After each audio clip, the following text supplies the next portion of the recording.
Muito boa tarde. 7º ano, tudo bem com vocês? Tudo tranquilo? Belezinha? Sexta-feira. Vamos lá, a correção, né? Vamos lá, a correção do capítulo 6, tá? Que eu deixei aí da semana passada, né? Capítulo 6, que fala sobre os movimentos migratórios, né? A gente vai estar corrigindo aí nessa aula de número 13, Geografia aí do 7º ano. Tá bom? Então já pega aí seu livro. Quem não tem o livro, pega o caderno, né? E já abre aí na página 151. Um pouquinho aí na agilidade, porque o assunto ele é um pouco extenso. Tá bom? Deixa eu só dar uma olhada aqui. Só um minuto. Olha só. Os outros exercícios do mesmo capítulo já foi corrigido, tá, pessoal? Ó, tá? Eu corrigi até a página 143, né? Agora a gente vai corrigir da 151 em diante, tá? Da página 151 em diante. Então abre aí o seu livro na página 151. Deixa eu só marcar aqui para eu não me perder também aqui nas minhas anotações, ó. Para marcar tudo direitinho, né? Quem sabe aí a gente volta aí num futuro bem próximo, né? Na nossa aula presencial. Tá bom? Página 151, ele fala aí sobre um ensaio geográfico. Então ele fala assim, ó. Faça uma relação entre o apogeu. O apogeu é o ponto máximo, né? O apogeu e a decadência, né? O apogeu é o máximo e a decadência é o mínimo, né?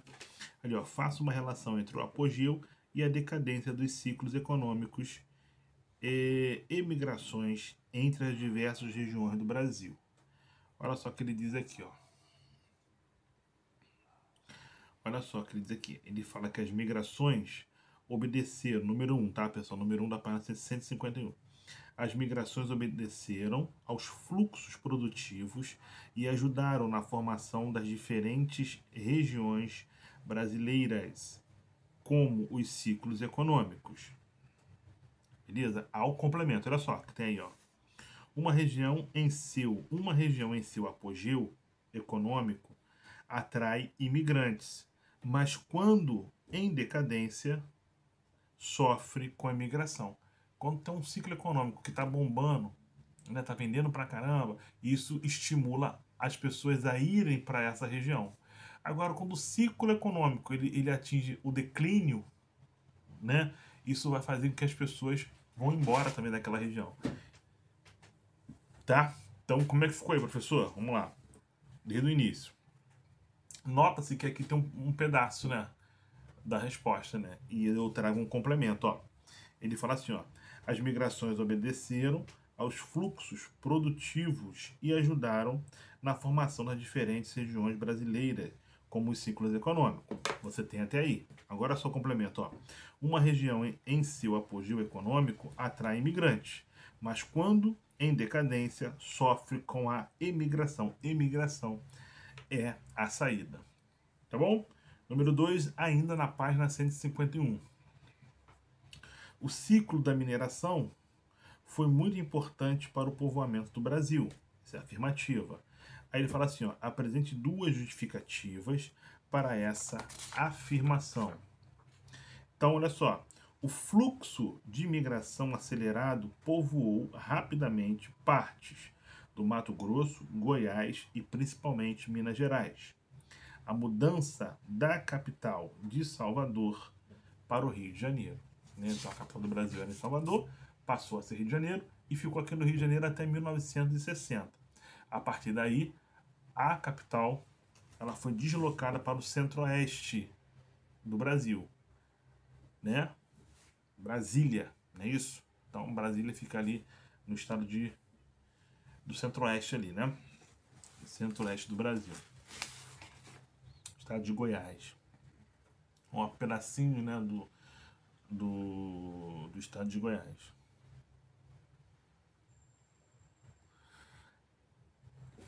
Página, vamos lá, 152, número 3. Então ele fala assim, ó, explica a diferença entre o Brasil e os Estados Unidos em relação à terra e à renda. Olha aí que ele diz, ó, países que desenvolveram suas economias baseando-se no acesso ao binômio, o que é binômio? Dois, né? Terra e renda, isso que é o binômio. Como os Estados Unidos, tem um desenvolvimento socioeconômico entre os melhores do mundo. Olha o complemento aí, ó, que eu vou trazer para você. No Brasil, a maior parte da população não teve acesso à terra e, no contraste com as elites enriquecidas, cresceu e povoou o território em situação de dependência, penúria e pobreza. Então, se você tem acesso à terra, né, você tem acesso às melhores condições de vida. É isso que ele fala, só, lá em cima, lá no número 3, repetindo, ó. Países que desenvolveram suas economias baseando-se no acesso ao binômio terra e renda, como os Estados Unidos, têm um desenvolvimento socioeconômico entre os melhores do mundo. Que no Brasil não, né? No Brasil, quem tem terra são os milionários, né? Então, poucos milionários têm muita terra e muito pobre não tem terra, tem pouco ou nenhuma. Tranquilo? 4. Qual a diferença entre educação... Perdão. Qual a relação, tá? Entre educação e saúde com trabalho e renda? Olha só o que ele diz, ó. O fator renda é um dos mais importantes para o desenvolvimento humano e está diretamente atrelado às condições de educação e saúde, porque uma população é mais capaz e produtiva quando tem acesso a esses serviços. Ou seja, quanto maior os níveis educacionais e de saúde de uma população, maior será a sua renda. Vamos aí no encerramento, galera. Vamos lá no encerramento. Encerramento, página 153, número 1, A, B e C, e número 2, tá? Então, vamos lá. Número 1. Observe a imagem abaixo. Então, as pessoas tudo ali parece que são mortas de fome, né? Lá no campo, né? Todo mundo lá, ó. Não é isso? Aí ele fala assim, agora responda. Que tipo de migração ela expõe? Aí, ó. Êxodo rural. Êxodo rural é a saída do homem do campo para os grandes centros urbanos. Acontece o inverso. Acontece. As pessoas deixam os grandes centros urbanos e vai se refugiar no interior. Por quê, professor? Geralmente por causa da violência, né? A pessoa quer buscar uma vida mais simples, né? Uma coisa mais acessível. B. Quais as consequências desse tipo de migração para as cidades? Então, quando a galera deixa lá, né, o interior e vem para os grandes centros urbanos, o que acontece? Formação de favelas, desemprego, inchaço urbano. Por quê? Porque a cidade não comporta, né, os seus moradores e as pessoas que vêm de fora. Né? Não tem casa para todo mundo, não tem emprego para todo mundo, não tem escola para todo mundo. Aí daí começa a gerar uma população excludente, vulnerável, né? Onde precisa uma certa urgência da ajuda do governo. Letra C. Que motivos provocaram essa migração? Então, os retirantes, é o nome que se dá, né? As pessoas que se retiram da sua terra e vêm, né, para outras cidades em busca de melhores condições de vida, de emprego, né? É chamado de retirante, tá? Os retirantes fugiram dos problemas provocados pela seca, pela desnutrição e pelo alto índice de mortalidade infantil no Nordeste, principalmente, tá? Número 2, ainda na página 153. No século passado, durante as décadas de 60 e 70, a migração interna no Brasil assumiu a direção campo-cidade. Entretanto, nas últimas décadas, passou a ganhar destaque a migração cidade-campo, no movimento cotidiano que envolve milhares de trabalhadores, tendo em vista as duas modalidades de migração apresentadas. Explique dois fatores que promoveram e ainda promovem a migração campo-cidade. Né? Então, dois fatores aí importantes que a gente pode estar citando aí é a seca, que faz o camarada migrar, né? O retirante partir em busca de melhores condições de vida num outro lugar, e a mecanização da lavoura. Nem todo mundo tem acesso na tecnologia, né? Então, uma máquina ela faz a vez de 100 camponeses, né? Mas você tem que estudar para poder mexer naquela máquina. Não é isso? E nem todo mundo tem acesso. Então, quem tem acesso continua empregado, quem não tem, perde seu emprego, principalmente para a máquina, e ela acaba se retirando, tentando a vida em outro lugar. Geralmente nos grandes centros urbanos, né? Rio, São Paulo, ou Sul e Sudeste. Show de bola? Tranquilo? Vamos lá, página 154. Até aqui tá tranquilo? Qualquer coisinha você pode me chamar nos comentários, tá? Ou no WhatsApp, quem é do grupo do WhatsApp. Página 154, número 3. Ao longo da história do Brasil, os nordestinos foram os maiores migrantes. A principal área de atração de nordestino foi o estado de São Paulo. Sobre esse tema, responda. Letra A. Por quais motivos São Paulo tornou-se a maior área de atração populacional do Brasil ao longo do século XX? Olha só o que ele diz aí, ó. Devido ao momento econômico representado pela industrialização desde a década de 1940. Letra B.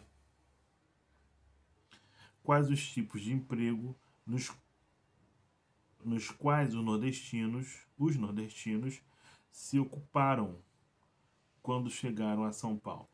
Construção civil e em várias atividades do setor terciário, como o comércio. Setor terciário é o setor de vendas, né? Produtos, né? Produtos e prestação de serviço, né? Tá? O comércio é um exemplo disso. Número 4. Olha só a charge. Ame ou deixo. Aí, né? O cara grita com o outro e dá um bico lá na traseira dele, ó. Houve um momento na história do Brasil em que diversos intelectuais e jovens, aí entre aspas, rebeldes, foram expulsos ou deixaram o país, caracterizando um pequeno movimento de emigração. Sobre o tema, responda. Que momento histórico foi esse? Ditadura militar entre os anos de 1964 até 1985. B. Quais as causas dessa emigração? Repressão política e social e negação aos direitos fundamentais dos cidadãos brasileiros. 5. O que são os brasiguaios e qual o motivo da sua migração? Então, os brasiguaios, né? São brasileiros que imigraram e decidiram viver no Paraguai. Muitos migraram em busca de terra e novas oportunidades. Outros aproveitaram a construção da hidrelétrica de Itaipu, onde se estabeleceram nas fronteiras, devido, né, a preços das terras paraguaias. Devido ao baixo preço das terras paraguaias. Página 155. Dá uma olhadinha aí, ó. Tem um mapa aí na página 155, tá? Questão de número 6, ó. Tem um mapa ali, tem uma legenda, né? Então tem que ter o auxílio do mapa aí, tá? Aí ele fala assim, ó. Com base na análise do infográfico, que é o mapa, e nos conhecimentos sobre as migrações no Brasil, com destaque para as nordestinas, é correto afirmar que, letra E, ó, as migrações internas no Brasil, ao longo da sua história, sempre ocorreram no sentido centro-oeste para o sul. 7. sobre a dinâmica demográfica brasileira, assinale a afirmativa correta. A correta da 7 aí é a D, ó. Ele fala que o saldo migratório no Brasil é negativo. E os países que mais têm recebido imigrantes brasileiros são os Estados Unidos, o Paraguai e o Japão. Número 8, página 156. Observe a imagem abaixo, retratando a migração da região Nordeste em diferentes períodos da história brasileira. Então ele divide aí em 6 partes, né? No sentido horário aí, ó, ele parte. Também tem uma arte, tá, pessoal? No número 8. Para quem não tem o livro, é meio complicado, porque tem uma artezinha ali explicando. Vou tentar aqui traduzir para você. Então tem um homem com a mala, né? E dividiu em 6 pontos. Vou partir do sentido horário, como se fosse meio-dia, tá, pessoal? Então, norte, lá em cima, ó, 1970, teve a Transamazônica. À minha direita, Minas Gerais, Goiás, Mato Grosso, no período de mineração do século XVIII. Mais abaixo, o ciclo, né, da borracha, lá na Amazônia, entre os anos de 1860 e 1920. Né? Ali, ó, meados do século XIX e iníciozinho do século XX. 1860 1910, tá? Perdão. Mais ao sul aqui, ó, São Paulo, Rio de Janeiro, indústria, né? Após 1930, em direção ao oeste, né? Lá, ó, centro-oeste, construção de Brasília, em 1960, na década de 1960, e mais acima, o centro-oeste, planos de colonização entre os anos de 1970 e 1980. Aí ele pergunta assim, ó, qual a mensagem transmitida por ela?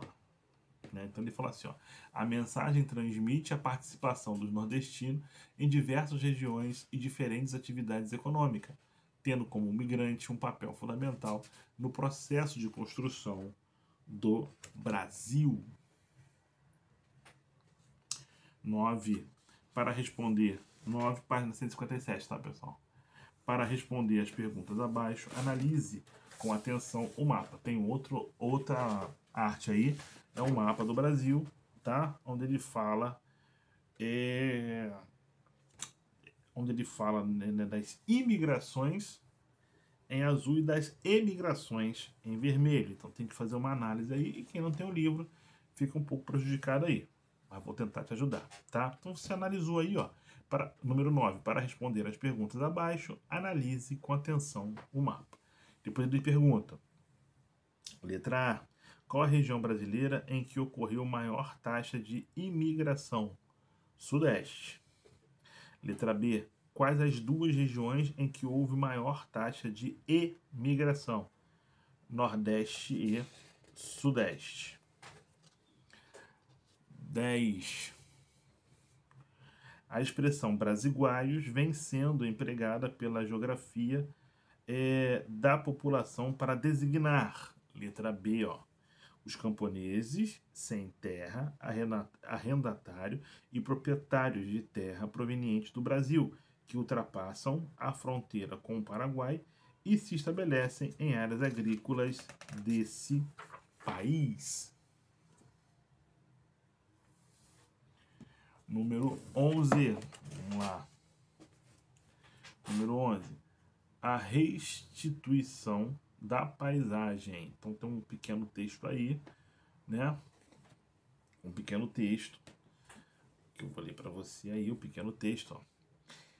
As famílias chegadas a Santos com passagens de terceira classe, tendo pelo menos 3 pessoas de 12 a 45 anos, sendo agricultores e destinando-se à lavoura do estado de São Paulo, como colonos nas fazendas ou estabelecendo-se por conta própria em terras adquiridas ou arrendadas de particulares ou do governo, fora dos subúrbios das cidades, podem obter a restituição da quantia que tiverem pago por suas passagens. Então ele fala assim, ó, a publicação da revista O Imigrante fazia parte das ações do governo de São Paulo, que tinha como objetivo estimular, no final do século XIX e início do século XX, a ida de imigrantes para o Estado. Para isso, ofereceram-se, inclusive, subsídios Subsídios é ajuda financeira, tá, pessoal? Subsídios, como indica o texto. Essa diretriz paulista era parte integrante da política nacional da época que visava a garantia da letra A, oferta de mão de obra para a cafeicultura. Então, número 11, letra A. 12. Segundo dados do IBGE, no ano de 2006, o estado de São Paulo tem se caracterizado por um número maior de pessoas que dele saem. Segundo estudiosos, tal fenômeno é relativamente novo e diz respeito principalmente à migração de retorno de brasileiros, sobretudo nordestinos, que ao buscarem melhores condições de vida e por não as encontrarem, retornam a seus estados de origem. Número 12, letra C.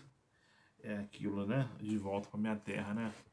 Nada mais maravilhoso do que você voltar para sua terra. 13. O Ministério da Justiça brasileiro, ele abre aspas aí, né? Aspas.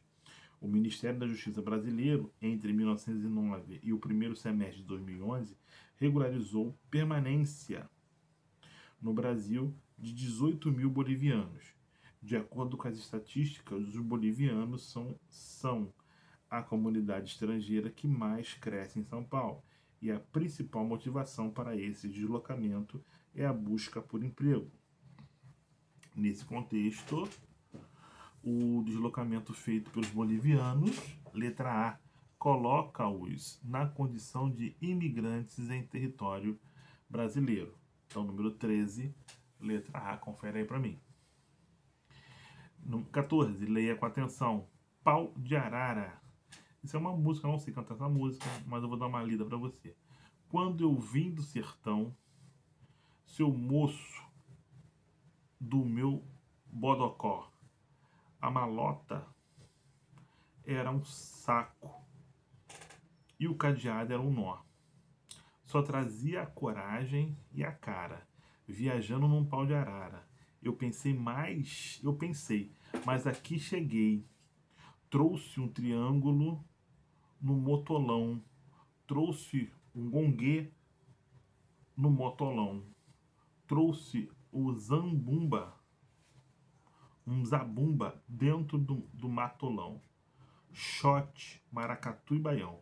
Tudo isso eu trouxe no meu matolão. A letra da música pode ser relacionada a qual fenômeno social? Êxodo rural, né? Número 14, letra C, êxodo rural, saída do homem do campo para os grandes centros urbanos. 15. Com relação à população brasileira, sendo a alternativa correta. Então, se você dá uma lida aí, a correta é a letra D, né? Fala que a população brasileira distribuiu-se de forma irregular pelo espaço, alternando áreas de elevadas densidades demográficas, como o litoral, com outras praticamente vazias, a exemplo da Amazônia. Então, se você pegar ali a densidade demográfica da região de Manaus, né, que é a capital do estado do Amazonas, o maior da região norte, você vê que não chega a 2 pessoas por quilômetro quadrado. Né? Você vem aqui para o Rio de Janeiro, esse número ele quase é 10 vezes maior, né? São 19 pessoas por quilômetro quadrado. Por isso que você não consegue, por exemplo, entrar num Japeri às 8 horas. Está extremamente cheio, lotado, né? Então, por quê? Isso justifica desde a época das capitanias hereditárias, né? Desde lá do século final do 15 e 16, as capitanias hereditárias que começaram ali o processo de migração. Então há uma concentração populacional na faixa litorânea.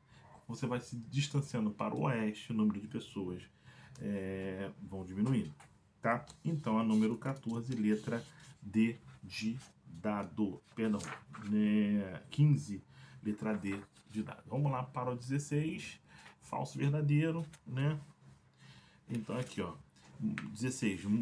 Mudanças significativas ocorridas na economia do Brasil recentemente modificaram os fluxos migratórios internos do país.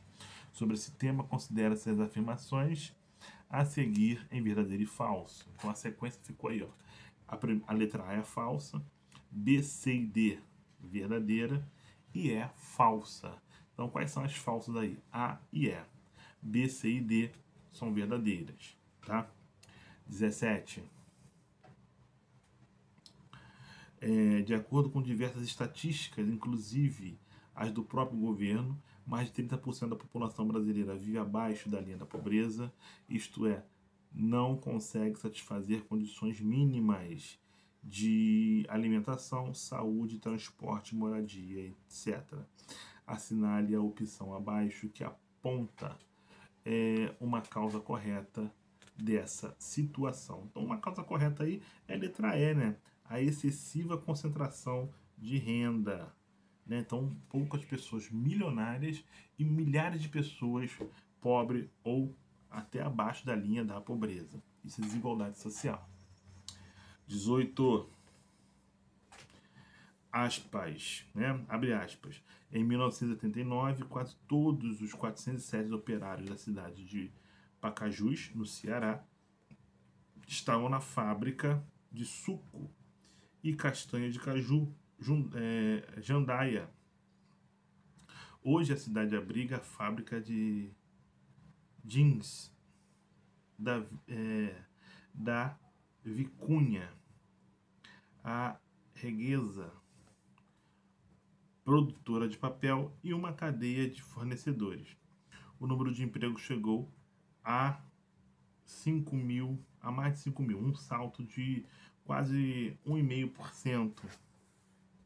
São Paulo já foi o Eldorado de todos os cearenses, diz o mecânico de tecelagem Genival Soares da Silva, que morou 9 anos na capital paulista. Mas hoje, o futuro está aqui, completa o operário que ganha R$ 550, metade do que recebia em São Paulo. A partir do texto, isso é do ano de 99, tá? 1999, pessoal. A partir do texto, as mudanças na relação entre a economia paulista e algumas áreas do Nordeste, no que tange ao emprego, podem ser traduzidas pela seguinte afirmação. Letra A. A crise econômica no Centro-Sul estimula as migrações de retorno e a criação de empregos mais baratos no Nordeste. 19. Abre aspas. Os fatores de conservação transformaram o semiárido em uma região aparentemente sem história, dada a permanência e a imutabilidade dos problemas. Como se com o decorrer das décadas nada tivesse se alterado e o presente fosse um eterno passado. A cada seca, e mesmo no intervalo entre uma e outra, milhares de nordestinos foram abandonando a região. Sem esperança de mudar a história das suas cidades, buscam em outras paragens a solução para a sobrevivência das suas famílias. Foi nos sertões que permaneceu inalterado o poder pessoal dos coronéis, petrificado durante o populismo e pela migração de milhares de nordestinos para o sul. Né? Com base no trecho acima, é possível concluir que a grande mobilidade dos nordestinos, mais que uma decorrência da seca, foi fruto de um sistema de dominação baseada na propriedade da terra que marginalizava homens livres e pobres. 19, letra E. 20. Com o agravamento do desemprego e da fome, acentuou-se o problema dos desequilíbrios regionais no Brasil. Tais desequilíbrios tiveram sua origem no processo que estabeleceu o papel de cada região na divisão territorial do trabalho ao longo do desenvolvimento industrial brasileiro. Considere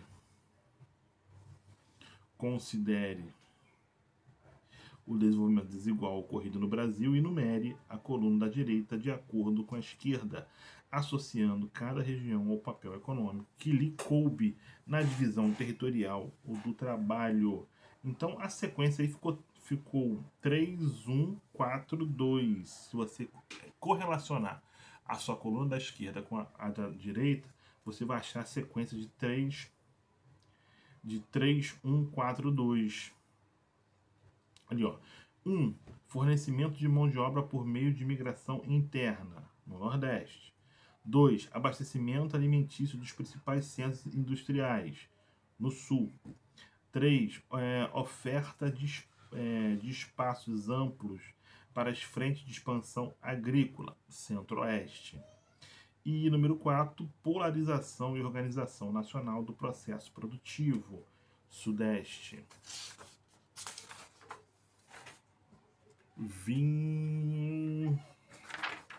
Então, olha só, a 20 é a letra D de dado e a 21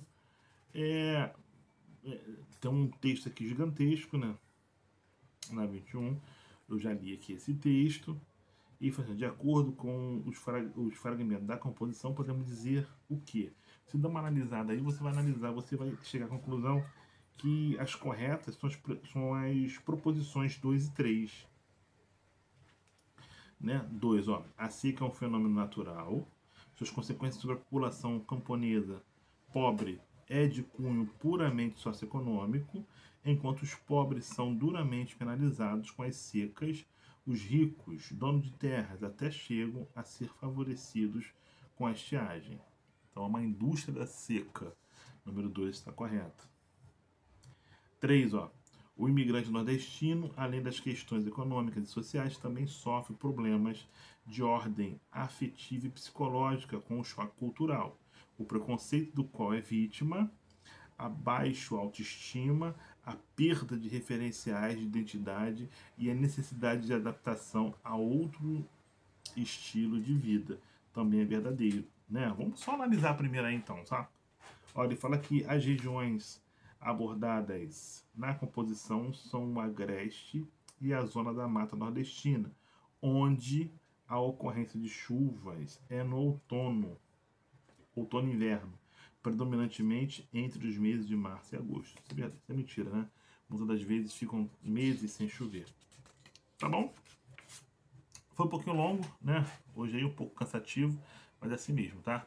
Vamos aí nos preparar para o nosso retorno, quem sabe aí no futuro bem próximo. Semana que vem a gente dá andamento aí ao capítulo 7, que a gente vai falar sobre a população brasileira. Tá bom? Espero ter te ajudado. Vamos focar, tá, pessoal? Sabe que a aula online é diferente da aula presencial, né? Cansa um pouquinho. Mas as coisas estão andando, as coisas estão acontecendo aí, tá bom? Fique bem, se possível fique em casa, se sair usa máscara, que ainda estamos, né? No momento aí de pandemia. Valeu? Forte abraço, fique com Deus e até o nosso próximo encontro. Tchau, tchau.